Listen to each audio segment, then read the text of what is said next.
السلام عليكم ورحمة الله وبركاته حبايبي. ايه رأيكم بقى النهاردة كده في طبق الملوخية ده وطبق رز كده جنبه، يا سلام، وملوخية بالجمبري. حاجة كده ان شاء الله تعجبكم، وتشوفوا الفيديو كله ان شاء الله ونال اعجابكم بإذن الله، ومشاهدة كاملة الله يكرمكم. ويلا بينا نشوف الفيديو ده الجميل ده اتعمل ازاي. بسم الله والصلاة والسلام على رسول الله. ازيكم يا حبايبي، عاملين ايه؟ معكم ماما اللي الطبخ والأعمال اليدوية.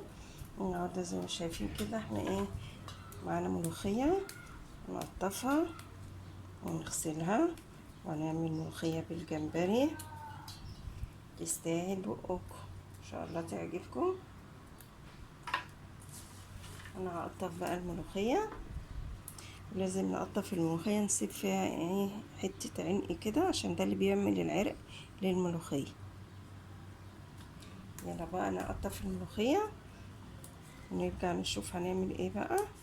اقطفها واغسلها.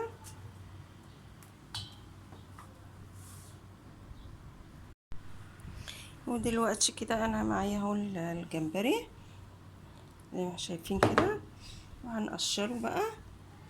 نقشره وهناخد القشرة بتاعة الجمبري والراس، وهنستخدمها في الشوربة اللي هنعمل بيها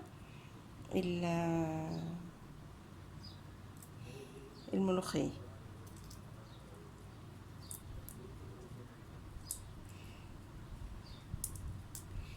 يعني احنا هنقشر القشرة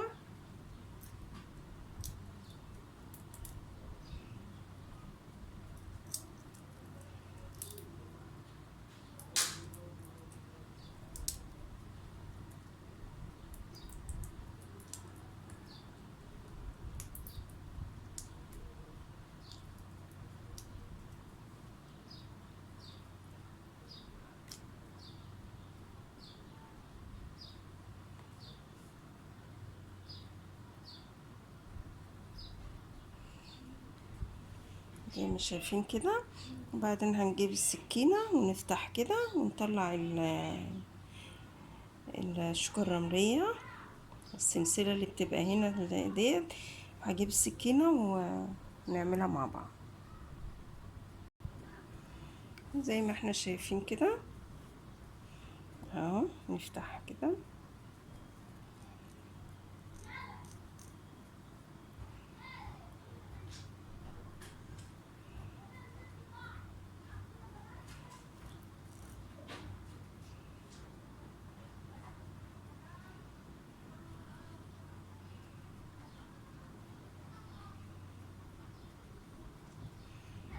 اهي.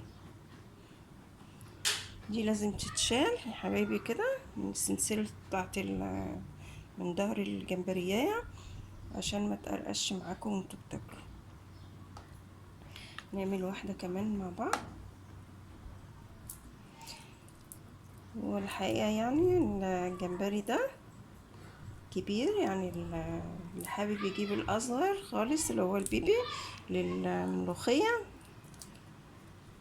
لكن ده بقى كنت انا جايباه علشان اقليه، وبعدين حبيت اعمل ملوخية فقلت اعمل بيه.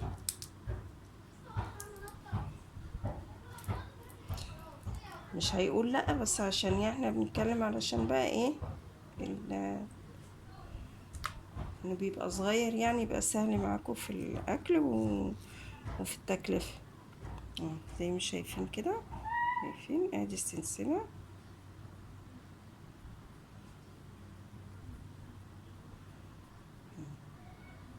انضفه انا بقى واغسله ونرجع ونشوف هنعمل ايه مع بعض. ودلوقتي بقى ايه، غسلنا الملوخية ونخرطها بقى. مفيش احسن من المخرطة للملوخية، بس طبعا هنا يبقى ازعاج جامد.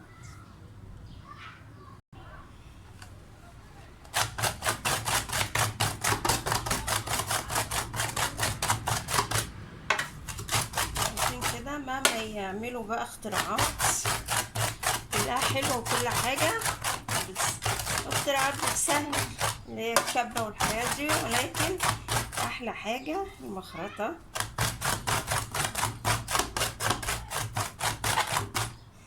طلعلك الملوخية اخر جمال. هكمل انا بقى ما زعجكوش. ودلوقتي انا حطيت قشر الجمبري زي ما شايفين كده على النار، الروس بتاعت الجمبري اهو عشان اعمل الشوربه اهو بالشكل ده. وحطيت بقى بصلايه وطماطمايه وجزرايه اهو وفلفل اسمر. نكهت يعني الشوربه زي ما بننكهها اهو. وهسيبها بقى لما تقصر كده شويه، تغلي كام غلوه كده على النار، ونشوف كده على النار. وهننزل بقى بيها بالسمنه كده.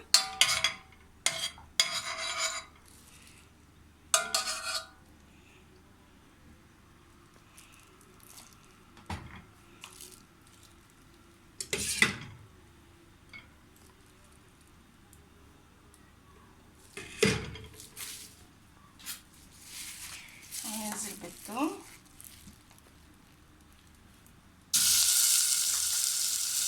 ونشوحه.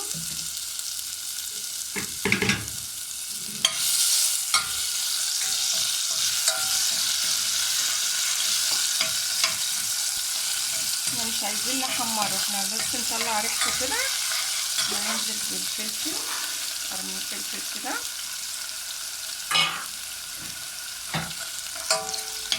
نشوحه مع بعض. وننزل بالجمبري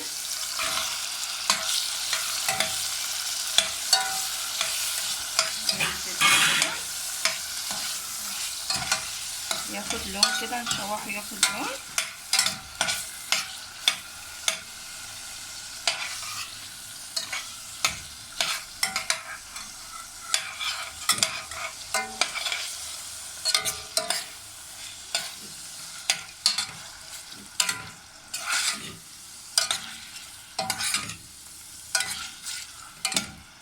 على طول الجمبري ما بياخدش وقت، بيلون على طول معانا.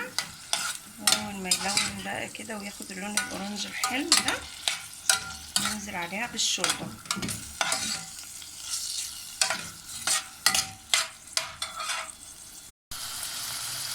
بعد كده بقى ننزل بالشوربه.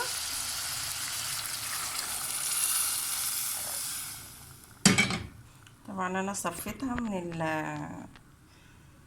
من الروز طبعا والحاجات اللي كنا حاطينها. نسيبها بقى تغلي شويه كده مع الجمبري عشان ياخدوا من طعم بعض. وبعد كده ننزل بالملوخيه. بعد ما الشوربه غليت انا نزلت بالملوخيه اهو زي ما شايفين كده اهو. سمكها كده حلوه قوي.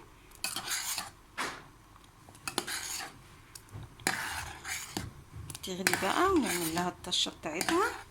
اول ما تغلي كده غلوه نعينينها ونعمل الطشه. زي ما شايفين كده نزلنا بالسمنه والثوم وهنشوحه بقى. لما الثوم تتشوح شويه هننزل بالكزبره الناشفه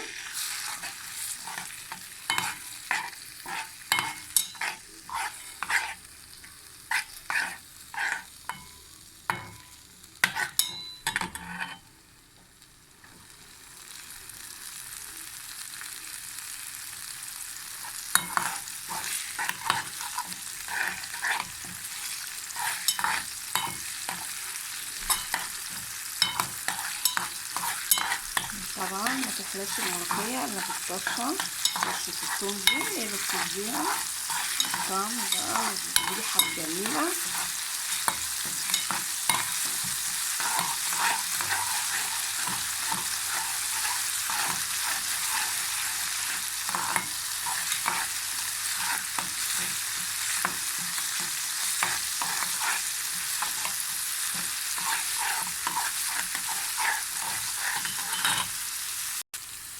ودلوقتي ننزل بالكزبره.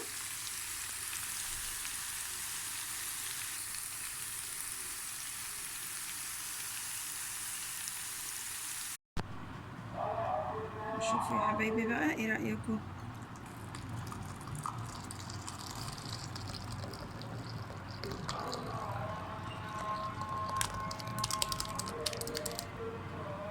يا ماله يا جمال.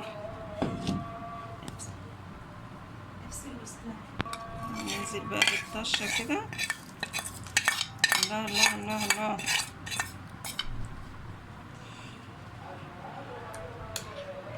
الله على الريحة وعلى الجمال يا ناس. شايفين لونها اخضر ازاي؟ زي ما هي، ما غيرتش لونها ولا حاجة، لونها اخضر اهي جميل. تاكلي احلى ملوخية ان شاء الله من ايد ام عمر بألف هنا والشفا. ولو عجبتكم لايك وشير وتفعيل الجرس عشان يوصلكوا كل جديد.